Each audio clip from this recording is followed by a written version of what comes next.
بسم اللہ الرحمن الرحیم۔ لقد انزلنا الیکم کتابا فیہ ذکرکم افلا تعقلون۔ صدق اللہ العظیم۔ سورۃ الانبیاء کی آیت نمبر 10 میں اللہ تعالیٰ نے قرآن کریم کے بارے میں یہ حقیقت بتائی ہے کہ البتہ تحقیق ہم نے تمہاری طرف ایک عظیم الشان کتاب اتاری ہے، فیہ ذکرکم، جس میں تمہارے لیے نصیحت ہے۔ قرآن کریم اول سے لے کر آخر تک نصیحت پر مبنی کتاب ہے۔ عقائد کے اعتبار سے، اعمال کے اعتبار سے، اخلاقیات کے اعتبار سے، معاملات کے اعتبار سے قرآن کریم کی پند و نصائح بالکل واضح ہے۔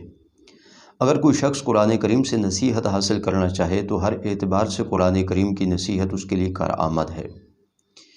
دوسرا معنی مفسرین کرام نے اس آیت کریمہ میں یہ کیا، جس معنی کے حوالے سے میں نے گفتگو کرنی ہے۔ فرمایا تمہاری طرف ایک عظیم الشان کتاب نازل کی گئی، جس کتاب میں فیہ ذکرکم، تمہارا تذکرہ ہے۔ اب قرآن کریم میں ہمارا تذکرہ کیسے ہے، یہ تذکرہ کیسے ہمیں تلاش کرنا چاہیے، اس سے پہلے ایک حکایت سن لیجیے۔ احنف بن قیس رحمہ اللہ تعالی عنہ مشہور تابعی ہیں۔ یہ عرب کے سرداروں میں سے تھے۔ یہ ایک جگہ پر لیٹے ہوئے تھے، قریب میں ایک شخص نے قرآن کریم کی تلاوت کی تو تلاوت میں یہی آیت کریمہ اس نے دہرائی، لقد انزلنا الیکم کتابا فیہ ذکرکم، کہ اس کتاب میں تمہارا تذکرہ ہے۔ تو احنف بن قیس چونک پڑے، اٹھ کر کے بیٹھے اور اس شخص کو کہنے لگے کہ لو مصحف میرے پاس، میں اپنا تذکرہ تلاش کروں۔ انہوں نے قرآن کریم کی ورق گردانی شروع کر دی تو قرآن کریم کا ایک مقام ان کے سامنے کھلا جہاں اللہ تعالیٰ نے کچھ لوگوں کے اوصاف ذکر کیے۔ کانوا قلیلا من اللیل ما یہجعون، کہ وہ لوگ رات کو کم ہی سوتے ہیں، اپنے رب کی بندگی اور عبادت میں مصروف رہتے ہیں۔ وبالاسحار ہم یستغفرون، اور وہ سحری کے وقت اپنے رب سے استغفار کرتے ہیں۔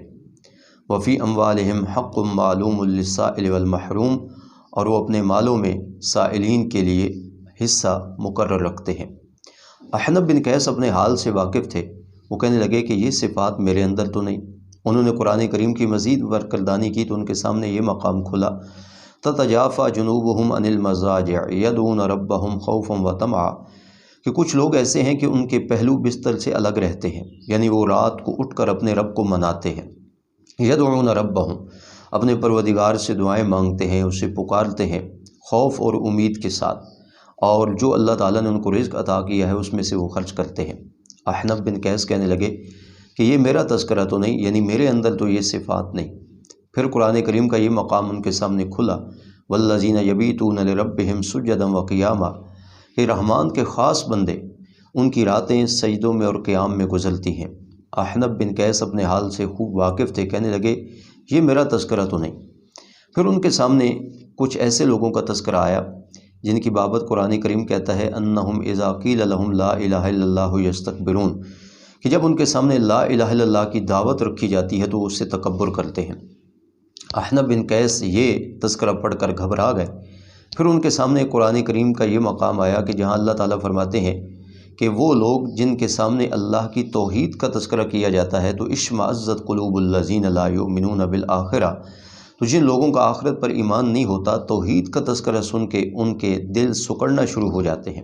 احنف بن قیس یہ مقام پڑھ کر بھی گھبرا گئے۔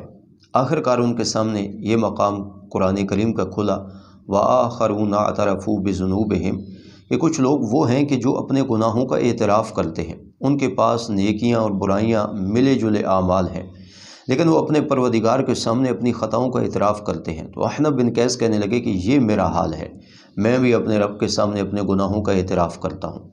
یہ حکایت سنانے سے مقصود یہ ہے کہ قرآن کریم میں ہمارا تذکرہ موجود ہے اور قرآن کریم یہ حقیقت بتا رہا ہے، تو ہمیں بھی چاہیے کہ ہم بھی قرآن کریم میں اپنا تذکرہ تلاش کریں۔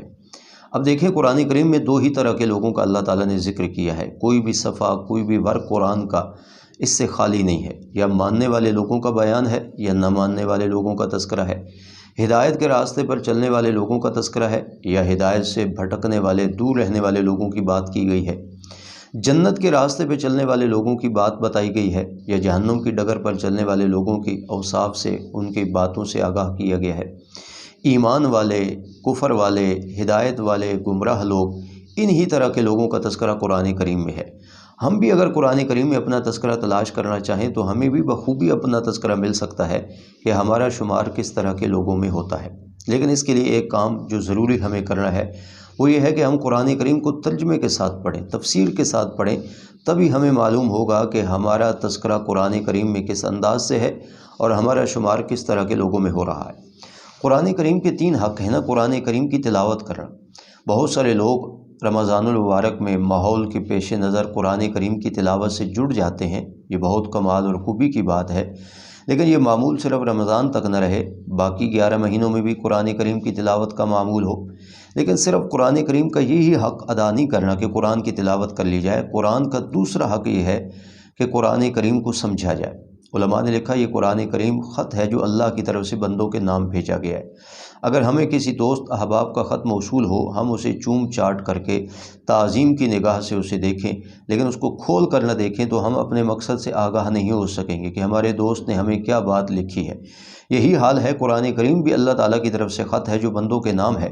اگر ہم اس کی تعظیم ظاہری بجا لائیں گے، چوم چاٹ کر کے اسے اونچے مقام پر رکھ دیں گے، اور شاید آج اس زمانے میں یہی بات ہے کہ ہم نے قرآن کو ادب کرتے ہوئے اس کو اتنا اونچا رکھ دیا ہے کہ آج ہمارے ہاتھ وہاں تک نہیں پہنچتے، ہمیں توفیق نہیں ہوتی کہ ہم قرآن کریم کو کھول کر دیکھ سکیں۔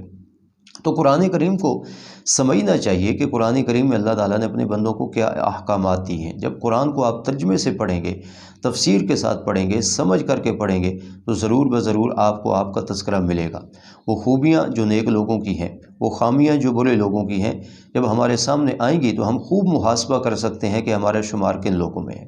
تو قرآن کریم کا ساتھ تیسرا حق بھی سنتے جائیں کہ قرآن کریم کا تیسرا حق یہ ہے کہ اس کو سمجھنے کے بعد اس پر عمل کیا جائے۔ قرآن کریم میں اللہ تعالیٰ نے ایک حقیقت یہ بیان کی ہے، وقال الرسول یا رب ان قوم اتخذوا ھذا القرآن مہجورا۔ آپ صلی اللہ علیہ وسلم کل قیامت کے دن کہیں گے، مولا یہ میری وہ قوم اور وہ طبقہ ہے جنہوں نے دنیا میں قرآن کو چھوڑ رکھا تھا۔